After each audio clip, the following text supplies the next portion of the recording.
Terima kasih untuk Anda yang masih bergabung bersama kami di Market Review dan kita masih membahas topik 75 tahun PLN lebih dekat dengan pelanggan.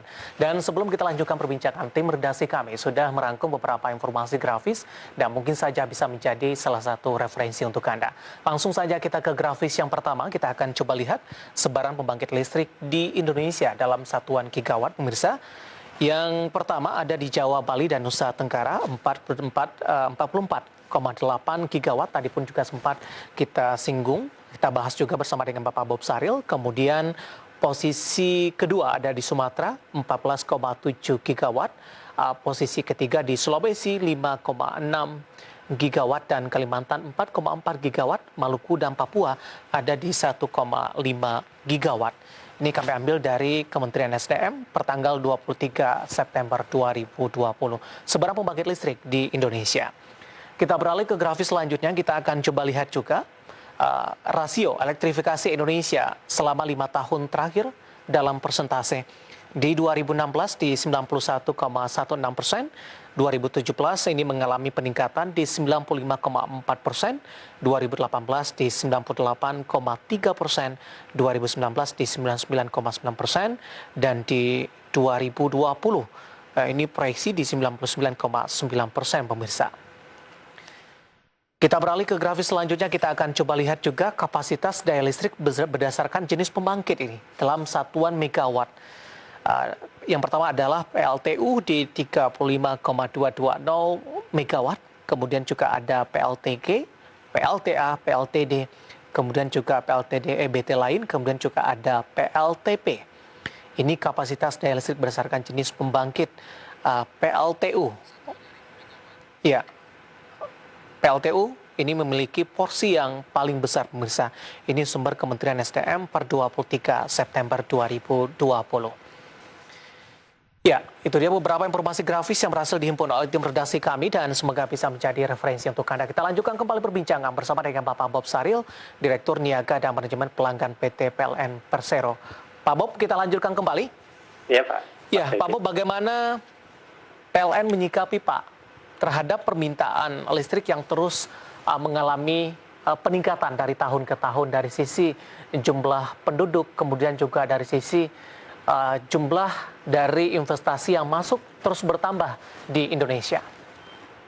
Terima kasih Mas David. Jadi kalau kita lihat itu kita punya perencanaan 10 tahunan itu jangka panjang namanya RUPTL, Rencana Umum Penyediaan Tenaga Daya Listrik. Ini horizonnya sampai 10 tahun.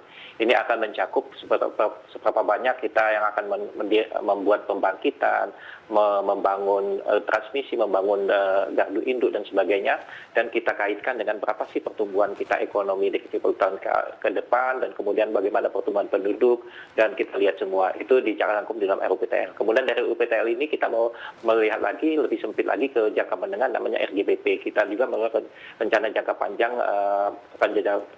panjang yang 5 tahunan RGP itu. Nah, kita buat RGP 5 tahun untuk melihat bagaimana kondisi realitas pada 10 tahun sebagai penjabaran daripada RUPTL tadi. Selanjutnya masing-masing daripada RGP tadi kita kalikan untuk per tahunnya berapa sih sebenarnya kebutuhan kita. Jadi kita akan sangat siap sekali untuk melihat. Nah, di perkembangan RGP dan RUPTL kita lihat juga bagaimana skenario pemerintah, skenario APBN-nya seperti apa dan sebagainya, skenario untuk Kementerian Bappenas, ya, Pembangunan Nasional dan sebagainya. Ini kita lihat kemudian berapa perdagangan yang masuk. Ini yang harus kita siapkan untuk penyediaan tenaga listrik. Pada saat ini memang kita melihat bahwa pertumbuhan ekonomi itu yang dulunya kalau analisis kita adalah kita kalau misalnya pertumbuhan ekonominya, elastisitasnya itu di atas 1%, kalau pertumbuhan ekonominya 5, kemudian logistik pasti sekitaran 7 atau 8%. Tapi saat ini kita melihat dengan adanya kebanyakan industri adalah berbasis teknologi dan juga berbasis daripada digital, maka kelihatan daripada 5 tahun terakhir ini, maka pertumbuhan ketenagalistikan itu elastisitasnya di bawah 1% untuk terhadap pertumbuhan ekonomi. Nah, tetapi yang paling kita ketahui bersama adalah dengan adanya kita kesiapan itu, ini merupakan suatu nilai tambah kepada secara nasional. Kenapa demikian? Karena kita sudah siap. Yang dulu masalah-masalah dulu sering ditanyakan kalau mau berinvestasi tidak ada listrik, sekarang sudah tersedia. Dan listrik pun berapa yang diminta kita sudah cukup. Itu juga sangat membantu. Dan berikutnya adalah memastikan kita bagaimana kita kelistrikan ini adalah informasi ini sampai kepada semua stakeholder dan yang ada dan sampai ke semua calon-calon investor ini bahwa kita sudah tenang. Yang berikutnya adalah kita juga mencoba untuk memberikan insentif-insentif yang baru yang disesuaikan dengan kebutuhan pelanggan. Kalau misalnya mereka mau keandalan yang tinggi, kita bisa juga keandalan tinggi. Misalnya ada yang baru-baru ini ada investasi dari Google atau dari yang manapun akan membuat kata data center. Apakah PLN mampu tanpa kedip, tanpa adanya interruption di dalam 24 satu hari atau 7 hari dalam 1 minggu itu masih tetap terus. Itu juga yang kita laksanakan. Berikutnya kita juga mendorong juga industri-industri skala menengah dan skala kecil dengan UMKM-nya. Ini juga harus kita tetap dorong, Mas. Di samping kita bagaimana industri daripada agriculture kita, perikanan, peternakan kita harus kita tumbuhkan juga dan mereka harus kita tumbuhkan dengan berbasis teknologi. Nah, kalau berbasis teknologi, PLN sebagai penyedia tenaga listrik harus di depan karena teknologi itu tanpa kelistrikan tidak akan bisa jadi. Baik, dari sisi pelayanan Pak Bob secara digital, ini transformasi dari konvensional ke digital dalam beberapa waktu terakhir ini cukup cepat dilakukan. Semua sektor melakukan hal yang sama. Bagaimana dengan PLN, Pak?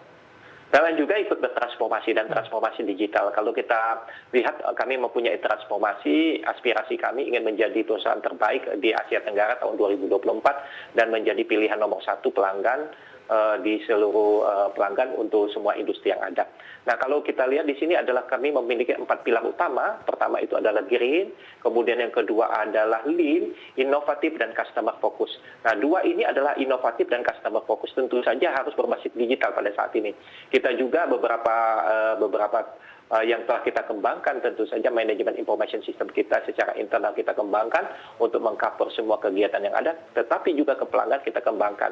Kami memiliki sekarang ada PLN New Mobile, selamping itu kita juga ada aplikasi-aplikasi CRM, Customer Relation Management, dan kita juga punya aplikasi untuk Seplon dan sebagainya. Itu adalah champion, itu adalah merupakan aplikasi-aplikasi yang berguna untuk memudahkan bagaimana masyarakat ini mengakses ketenaga listrikan, bagaimana berkomunikasi dengan PLN, bagaimana kalau mereka membutuhkan suatu layanan lebih, bagaimana kalau mereka ada terjadi sesuatu yang ingin lebih cepat dilayani.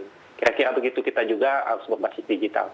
Nah, yang terakhir ini kita juga sudah menggunakan apa yang dinamakan sekarang adalah era intelijen dengan menggunakan suatu data, big data analitik, kita menggunakan artificial intelligence di dalam sini, di mana kita bisa mengolah ini untuk meningkatkan pelayanan kita. Katakanlah misalnya setelah kita melihat daripada struktur data kita, kemudian kita mulai mengkaji ke dalam psikologi daripada pelanggan seperti ini, seperti apa, demografinya seperti apa yang mereka butuhkan, apa yang mereka inginkan. Ini itu sangat bermanfaat sekali dan kita sudah kembangkan saat ini.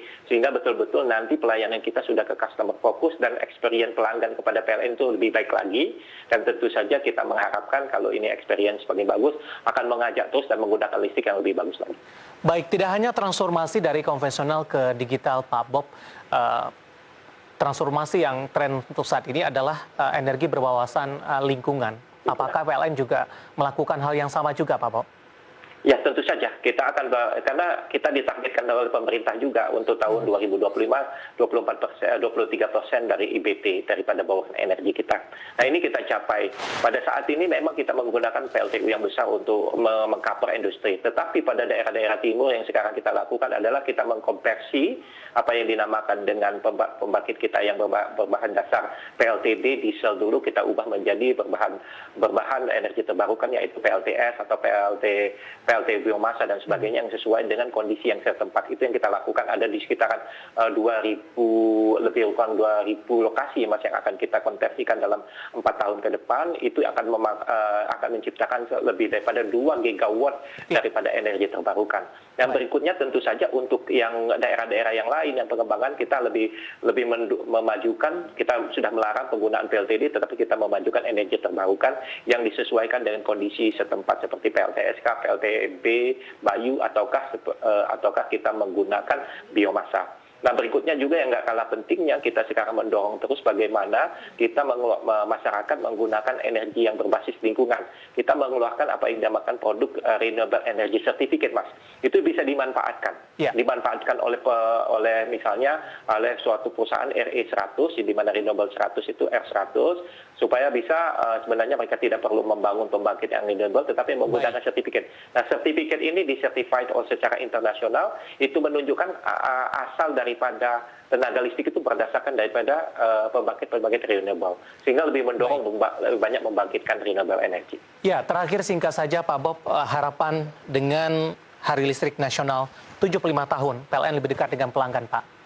Ya, tentu saja kami dari PLN ini sangat senang sekali. Kami tetap berusaha untuk memberikan yang terbaik kepada pelanggan. Kami berusaha memberikan suatu keandalan yang prima. Kami yang terbaik juga akan memberikan experience kepada pelanggan.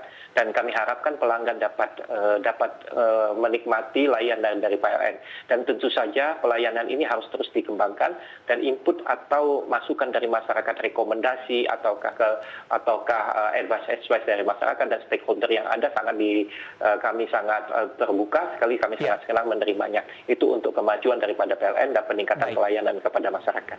Baik Pak Bob, terima kasih sudah bergabung bersama kami di Market Review. Sehat selalu Pak Bob. Terima kasih.